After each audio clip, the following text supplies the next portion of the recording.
শফিকুর রহমানের Twitter account hack করে BNP যে অপপ্রচার চালাচ্ছে, নারী বিদ্বেষী বলে প্রচার করছে, অথচ এই নারীর ইজ্জত হরণ করেছিল নোয়াখালীর সুবর্ণচরে বিএনপি ছাত্রদল যুবদলের নেতারা। ভোট চাইতে যাওয়ায় বাংলাদেশের বহু জায়গায় নারীদের উপর হামলা করেছে এই বিএনপির গুন্ডারা।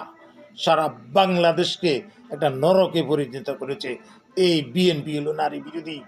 প্রচার করতে গিয়ে নারী যখন জামাতের পক্ষে ভোট দিতে বলেছে, বিএনপিকে না করে দিয়েছে, ওই নারীর গর্ভবতী নারীর তলপেটে লাথি মেরে বিএনপি ওই নারীকে হত্যা করেছে। এইভাবে না চরম নারী বিদ্বেষী বিএনপি জাতির সামনে এই অপপ্রচার চালিয়ে নিজেদেরকে আরও বেশি কলঙ্কিত করেছে। ওদের দুশ্চরিত্র দর্শক, অপহরণকারী, গুম খুম চাঁদাবাজি চক্র দেশটাকে ধ্বংসের পথে নিয়ে যাচ্ছে। একজন পবিত্র সৎযোগ্য শিক্ষিত মার্জিত ভালো মানুষের বিরুদ্ধে অপপ্রচার করে বিএনপি নিজেদের মরণ গর্ত নিজেরাই খুঁড়ে নিচ্ছে।